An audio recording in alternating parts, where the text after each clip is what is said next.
안녕하세요. 세임학교의 박성원 목사입니다. 오늘 날씨가 많이 쌀쌀합니다. 감기 조심하시고요.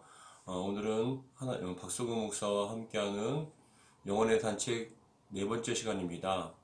오늘은 잠언서 1장 20절로부터 23절까지 말씀을 읽고 함께 묵상하도록 하겠습니다. 제가 읽겠습니다. 지혜가 길거리에서 부르며 광장에서 소리를 높이며 시끄러운 길목에서 소리를 지르며 성문 어귀와 성중에서 그 소리를 발하여 이르되 너희 어리석은 자들은 어리석음을 좋아하며 거만한 자들은 거만을 기뻐하며 미련한 자들은 지식을 미워하니 어느 때까지 하겠느냐. 나의 책망을 듣고 돌이키라. 보라, 내가 나의 영을 너희에게 부어 주오며 내 말을 너희에게 보이리라. 아멘. 제가 어렸을 때 서울에서 초등학교를 다녔는데 그 초등학교 앞에는 가끔 가다가 리어커에 큰 비닐을 두르고 그 속에 붕어를 집어넣고 아이들에게 낚시를 하는 그런 장사가 왔었습니다. 한 번 하는데 100원 정도를 받고 그 낚싯대를 받아서 낚시를 하는데 자기가 원하는 만큼 낚싯반 그 줄이 끊어질 때까지 낚시를 할 수 있게끔 했습니다. 그런데 그 낚싯줄은 나이론 줄로 굉장히 약했습니다. 근데 아이들이 그 눈앞에 보이는 큰 붕어를 잡기 위해서 100원씩 내고 당기는 거예요. 덥석덥석 잘 물어서 금방이라도 올릴 수 있을 것 같은데 힘이 워낙 세서 푸스득거리면 금방 낚싯줄이 끊어지는 그런 경우가 많았습니다. 저도 한 번인가 두 번 정도를 돈을 내고 낚시를 해봤는데 그게 잘 안 되더라고요. 올라올 것 같으면은 또 끊어지고 또 올라올 것 같으면은 푸스득거리면서 또 끊어지고 계속적으로 그런 일이 반복이 되다 보니 나중에는 낚시를 하지 않게 되었습니다. 그저 다른 아이들을 낚시하는 것을 구경할 때가 참 많았습니다. 그런데 제가 어린 나이에 좀 충격을 받았던 것, 아직까지도 잊혀지지 않았던 것이 있었는데요. 그게 무엇이었냐면은 그 속에 있는 붕어들이 꽤 많았는데 붕어들의 입을 보게 된 겁니다. 근데 그 붕어들의 입을 보니 놀랍게도 그 입이 다 헐어버린 거예요. 왜냐하면 그 낚싯바늘을 하도 많이 물어서 입이 찢어지고 피가 나고 헐어버린 거죠.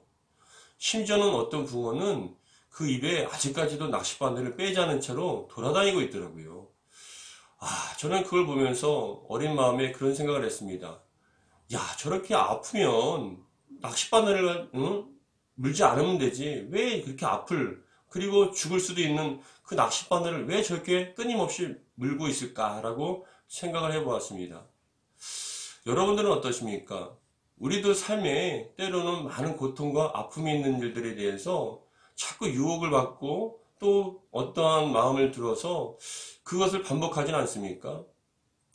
지혜로운 것은 무엇인가 했을 때, 그 생각이 듭니다. 어떤 사람은 맞아도 깨닫지 못하는 건 참 어리석은 것이죠.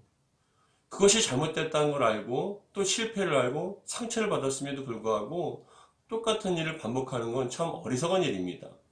그 어리석음보다 좀 지혜로운 것은 무엇이냐? 맞고 돌이키는 거죠. 큰 고통, 죽을 수도 있는 그러한 상황 가운데 자신이 깨닫고 돌이키는 건 그래도 지혜로운 것이죠. 그러나 가장 지혜로운 것은 맞기 전에, 그러한 고통과 아픔을 당하기 전에 무엇인가를 통하여서 깨닫고 그 일을 아예 하지 않는 것이 더욱더 좋은 것이라고 생각합니다. 가장 지혜로운 것이라고 저는 생각합니다.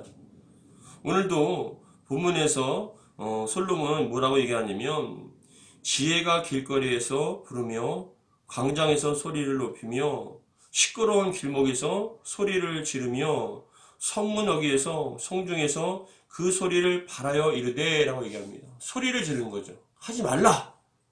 귀 기울여 들을 수 있도록, 모든 사람들이 들을 수 있도록 얘기를 하는데 그 지혜가 뭐라고 얘기하냐면 22절에 보시면 너희 어리석은 자들은 어리석음을 좋아하며 거만한 자들은 거만을 기뻐하며 미련한 자들은 지식을 미워하나니 어느 때까지 하겠느냐라고 얘기하면서 23절에 보시면 나의 책망을 듣고 돌이키라 라는 말이 나옵니다. 예, 듣고 돌이키는 것이 가장 지혜로운 것이죠.